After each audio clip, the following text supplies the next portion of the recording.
जय माँ विंध्यवासिनी, हर हर महादेव। आप सभी का स्वागत है आपके अपने यूट्यूब परिवार फेसबुक पेज में। कोई भी व्यक्ति जब साधना के क्षेत्र में उतरता है, सिद्धियों को प्राप्त करता है या देव कृपा को प्राप्त करके दरबार लगाता है, भगत वाले के क्षेत्र में जाता है, स्वयं को तांत्रिक शुद्ध साबित करता है और अन्य लोगों के निमित्त किसी भी प्रकार के सत्कर्म आदि कार्य करते हैं, तब ऐसे व्यक्तियों को जीवन में आगे चल के कभी न कभी कठिनाई की सामना करनी ही पड़ती है। आप आसपास देख सकते हैं जिनके दादा परदादा पिताजी या अन्य कोई सगे संबंधी जो बड़े किसी समय भगतवाल के बड़े बड़े प्रचंड तांत्रिक रहे होंगे, लेकिन वर्तमान में उस परिवार की परिस्थिति ज़्यादा ही खराब है।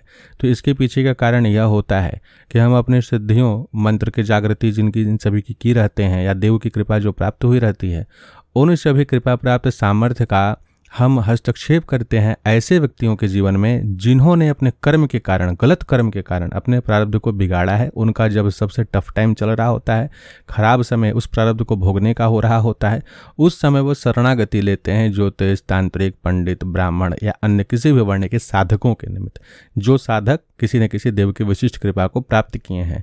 यह एक अलग लोकाचार की भावना होती है जिसमें हम लौकिक रूप से देखते हैं कि कोई पीड़ित व्यक्ति किसी की शरणागति लिया है। सत्यता यह है कि चाहे हम हो या कोई और अन्य हो, हमारे अपने शुभ और अशुभ कर्म के कारण ही वह स्थिति व गति प्राप्त हुई है। लेकिन फिर भी जब शरणागति आए हुए किसी भी व्यक्ति के जीवन में आप अपने मंत्र बल से हस्तक्षेप करते हैं, तब उनके उस बुरे प्रारब्ध का प्रभाव आपके जीवन में भी पड़ता है। वो आपके परिवार पे भी पड़ेगा, आपके घर पे भी पड़ेगा। यह सत्य है, सत्य है, सत्य है। इससे आप बच नहीं सकते हैं। कोई यह कह सकता है कि हम तो 10 साल से कर रहे हैं, कुछ नहीं हुआ। ये गलत बात है, ये झूठ बात है। लेकिन अंदर का मर वही जान रहा होता है। और ये कभी भी नहीं होता है कि 5 साल, 10 साल, 15 साल, 20 साल में इस प्रकार की स्थिति उत्पन्न हो या फिर 2-4 दिन में ही उत्पन्न हो जाए। ये निर्भर करता है आपके गुरु परंपरा कौन सी है। गुरु परंपरा के कारण भी बहुत से पुण्य बल की प्राप्ति होती है। आप मंत्र पुरस्करण कई समय से करे जा रहे हैं, उन पुरस्करणों के कारण भी बहुत सारे ऐसे फल की प्राप्ति हो जाती है जिसके कारण आप लंबे समय तक अपने पुण्यों के प्रभाव से, अपने तपोबल के प्रभाव से लोक कल्याण का कार्य कर सकते हैं। लेकिन एक समय आता है जब वो पूरी तरीके से क्षय हो जाता है। इसे और अच्छे तरीके से समझिए। हम सभी शिव महापुराण में पढ़ रहे थे कि मंत्रों का पुरस्करण अलग अलग स्थान में करने से अनेक गुणा पुण्यों की प्राप्ति होती है, मंत्रबल और सामर्थ्य की प्राप्ति होती है। जैसे उसमें यह बताया गया है कि अगर कोई समुद्र के किनारे किसी मंत्र का पुरस्करण करता है तो उसे सबसे अधिक पुण्यों की प्राप्ति होती है। जहाँ गंगा जी जाकर के मिले अगर उस जगह किया जाए, या किसी भी समुद्र के तट पे अगर हम मंत्र पुरस्करण करते हैं, तो पर्वत के ऊपर अगर किया जाए तो भी मंत्र का काफ़ी सामर्थ्य बल प्राप्त होता है। उसी प्रकार से आप यह भी समझिए कि उन स्थानों में जाके कोई घृणित कृत्य करे आज के कलिकाल के अनुसार, तो वैसे ही अनंत कोटि गुना उसे पाप की प्राप्ति होगी। तो ठीक, आपने मंत्र पुरस्करण करके मंत्र बल को प्राप्त किया, आपके पास सामर्थ्य था, आपका जो पुण्यों का सेविंग अकाउंट है उसमें बहुत अधिक पुण्य था। लेकिन ऐसा ही कोई महापापी जब कष्ट से प्रेरित होकर के आपकी शरणागति लेता है और आप संकल्प लेकर के आपने उन मंत्र बलों का प्रयोग उसके जीवन में कर देते हैं, उसके वह पाप कट जाते हैं। लेकिन साथ ही कहाँ से कटेगा? आप जो पुण्य एकत्रित किए थे।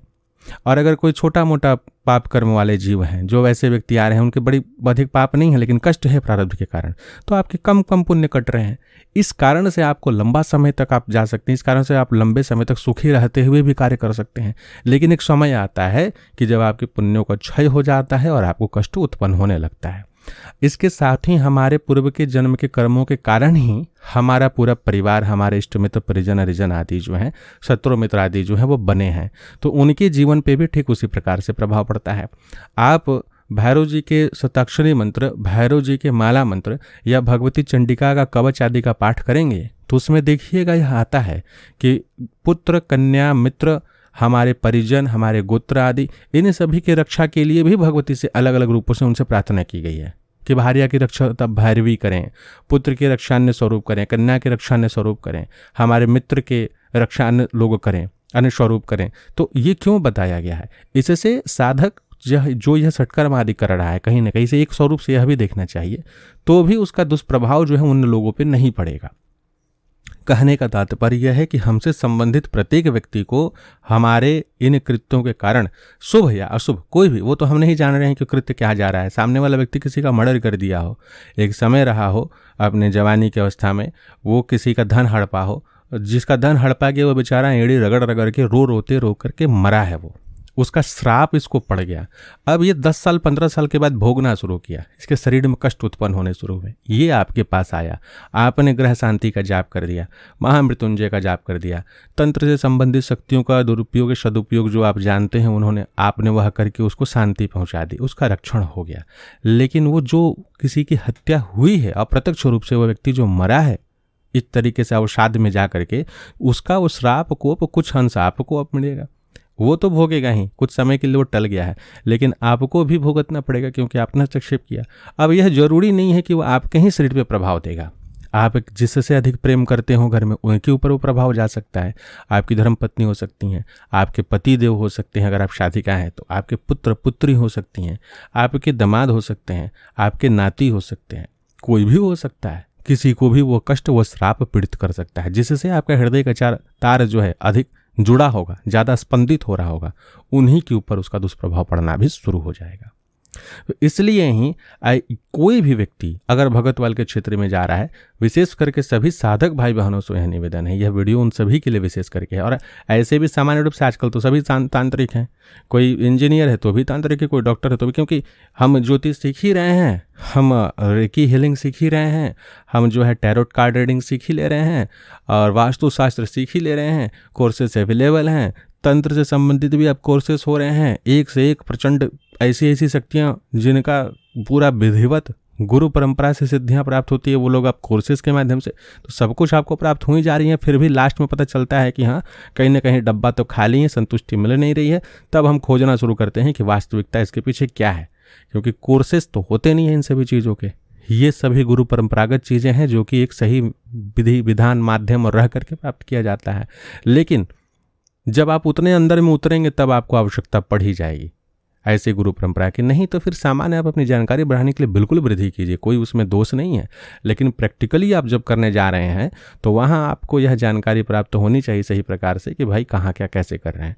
और अगर आप करते हैं, चाहे आप अपने आस पड़ोस के लोग के लिए कोई मंत्र विधि का प्रयोग करते हों, या आप छोटे मोटे जो है कोई आ रहा है तो आप कर दे रहे हैं, कोई आपके घर में आ रहा है आप उसके लिए कर दे रहे हैं, आपको लोगों को पता है कि आप बहुत पूजन पाठ करते हैं तो उनके निमित्त आप कुछ कर दे रहे हैं, तो ध्यान रखिए आज नहीं तो कल आपका क्षय होना है, यह चीज़ लिखित है। ठीक है, इसमें कोई ऐसा नहीं है कि नहीं।